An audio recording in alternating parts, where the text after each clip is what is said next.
ओम नमस्ते। मैं राहुल आर्य आप सभी का आज के वीडियो में हार्दिक स्वागत करता हूं। उम्मीद करता हूं कि आप सभी स्वस्थ होंगे। आज के वीडियो में हम एक गवर्नमेंट कॉलेज की तरफ से असिस्टेंट प्रोफेसर की भर्ती के लिए एडवर्टाइजमेंट जारी की गई है, उसके विषय में चर्चा करने वाले हैं। तो सारी जानकारी प्राप्त करने के लिए वीडियो के साथ अंत तक बने रहें। चलिए वीडियो को शुरू करते हैं और सबसे पहले सब्जेक्ट वाइज वैकेंसीज़ को यहाँ पर हम देख लेते हैं। तो सबसे पहले आप यहाँ पर देख सकते हैं जो डिपार्टमेंट है वो कॉमर्स में आपके लिए यहाँ पर 20 वैकेंसीज प्राप्त हो रही हैं, जिसमें कि एससी के लिए 2 हैं, एसटी के लिए भी 2 हैं, ओबीसी के लिए 5 है, जनरल के लिए 8 वैकेंसीज हैं, ईडब्ल्यूएस के लिए 2 वैकेंसीज हैं और पीडब्ल्यूबीडी कैंडिडेट्स के लिए 1 वैकेंसी आपके लिए प्राप्त हो रही है। कंप्यूटर एप्लीकेशन डिपार्टमेंट में 3 वैकेंसी हैं, जिनमें से 2 ओबीसी के लिए हैं और 1 जनरल के लिए है। इकोनॉमिक्स डिपार्टमेंट की अगर बात की जाए, इकोनॉमिक्स डिपार्टमेंट में यहाँ पर आपके लिए 7 वैकेंसीज प्राप्त हो रही है, जिनमें एससी के लिए 2 और ओबीसी के लिए 1 और जनरल के लिए 4 वैकेंसीज प्राप्त हो रही है। इंग्लिश डिपार्टमेंट में 16 वैकेंसीज हैं, जिनमें से 4 एससी के लिए, 1 एसटी के लिए, 4 ओबीसी के लिए, 5 जनरल के लिए, 2 ईडब्ल्यूएस के लिए मिल रही हैं। ईवीएस डिपार्टमेंट में यहाँ पर 2 वैकेंसी हैं, जिनमें से 1 एससी के लिए है और 1 जनरल के लिए रिजर्व्ड है। हिंदी डिपार्टमेंट में 8 वैकेंसी हैं, जिनमें से 1 जो है वो एससी के लिए है, उसके बाद 2 ओबीसी के लिए है, 2 यूआर के लिए है, 2 ईडब्ल्यूएस के लिए है और 1 ये पीडब्ल्यूबीडी कैंडिडेट्स के लिए है। हिस्ट्री में 10 वैकेंसीज हैं, जिनमें से एससी के लिए 1, एसटी के लिए 2, ओबीसी के लिए 3, यूआर के लिए 3 और 1 यहाँ पर पीडब्ल्यूबीडी कैंडिडेट्स के लिए प्राप्त हो रही है। पोल साइंस डिपार्टमेंट की अगर बात करें तो यहाँ पर 11 वैकेंसी हैं, जिनमें से 1 एससी के लिए, 1 एसटी के लिए, 2 ओबीसी के लिए, 7 जनरल के लिए प्राप्त हो रही है। संस्कृत में 1 वैकेंसी है जो कि ईडब्ल्यूएस के लिए है और तमिल में भी 1 वैकेंसी है जो कि ओबीसी के लिए प्राप्त हो रही है। टोटल अगर वैकेंसीज की बात की जाए तो 79 वैकेंसीज यहाँ पर प्राप्त हमें हो रही है। अब इस एडवर्टाइजमेंट की बात करें कि ये किस कॉलेज की तरफ से जारी किया गया है। इसकी तरफ से Dayal Singh evening college Delhi university की तरफ से असिस्टेंट प्रोफेसर की भर्ती के लिए ये एडवर्टाइजमेंट जारी किया गया है, जिसमें कि बताया गया है कि online applications are invited in the prescribed application form at web link और visit college website from the eligible candidates for appointment to the assistant professor in following subjects. तो ये परमानेंट भर्ती होनी है और इसके लिए आप आवेदन कर सकते हैं 30 अप्रैल 2022 तक। 30 अप्रैल 2022 तक आप इसके लिए आवेदन कर सकते हैं। अब यहाँ पर हम बात करें क्वालिफिकेशन की कि कौन कैंडिडेट इसके लिए आवेदन कर सकते हैं।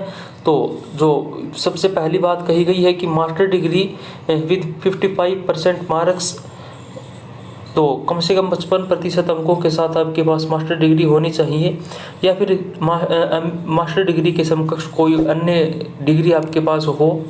और beside fulfill the above qualification, the candidate must have cleared the national eligibility test NET conducted by UGC और CSIR।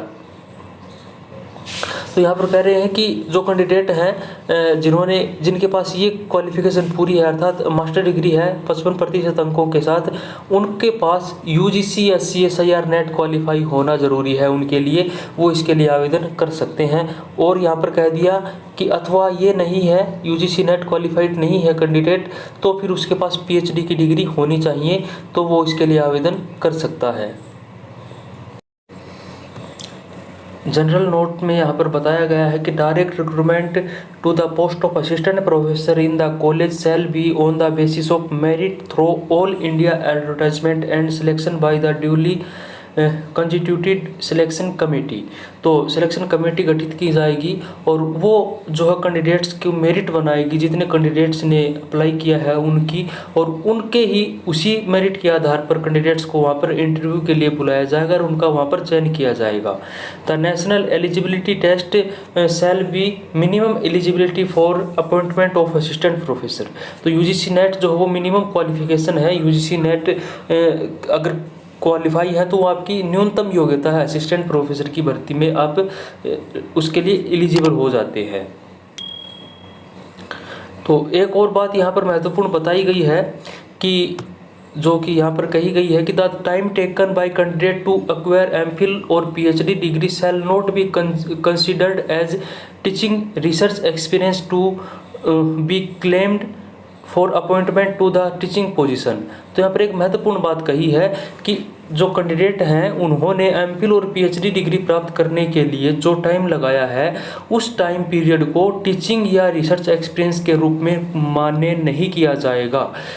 कई बार ये भ्रम हो जाता है कैंडिडेट्स को कि हम पीएचडी कर रहे हैं तो ये हमारा पीएचडी का टाइम हमारा रिसर्च या टीचिंग एक्सपीरियंस के रूप में मान्य होगा, लेकिन ऐसा नहीं है। ये यहाँ पर साफ लिखा हुआ है कि जिन कैंडिडेट्स ने एमफिल और पीएचडी की है उनका जो टाइम उन्होंने लगाया है एमफिल और पीएचडी के दौरान वो टाइम वहाँ पर टीचिंग या रिसर्च एक्सपीरियंस के रूप में नहीं काउंट किया जाएगा।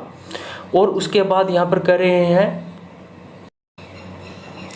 और यहाँ पर आगे कह रहे हैं कि जो पीरियड है वो एक्टिव सर्विस का, अगर कोई कैंडिडेट है वो नियमित रूप से किसी नौकरी में या शिक्षण संस्थान में पढ़ा रहा है, टीचर के रूप में काम कर रहा है और परस्यूइंग रिसर्च डिग्री, और वो इसके साथ साथ ही रिसर्च डिग्री अर्थात पीएचडी या एमफिल कर रहा है, एक साथ कर रहा है, तो ये जो टाइम पीरियड है ये उसका टीचिंग एक्सपीरियंस का मान्य होगा, उसकी टीचिंग एक्सपीरियंस मान्य किया जाएगा। यदि वो पीएचडी के साथ साथ ही कहीं पर पढ़ा रहा है तो उसका टीचिंग एक्सपीरियंस है उसको यहाँ पर काउंट किया जाएगा for the purpose of direct recruitment promotion. तो ये बात यहाँ पर बताई गई है।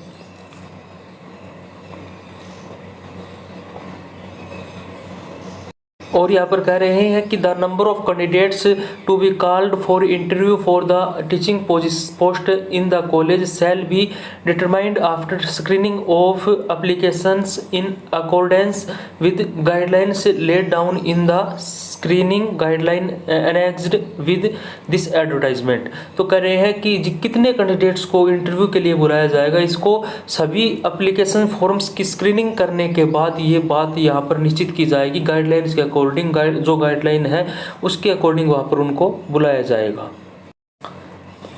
कैंडिडेट्स को शॉर्टलिस्टेड जो किया जाएगा वो क्राइटेरिया आपके सामने है। ये यूजीसी के 2018 के रेगुलेशंस के अकॉर्डिंग ये भर्ती होने वाली है, तो इसके विषय में ज़्यादा चर्चा करने की ज़रूरत नहीं है। सभी को पता है कि किस किस आधार पर यहाँ पर कैंडिडेट्स को किस डिग्री के कितने अंक यहाँ पर मिलने वाले हैं। अगर नहीं पता है तो आप ये देख सकते हैं, यूजीसी की गाइडलाइंस है उन्हीं के अकॉर्डिंग ये भर्ती होने वाली है।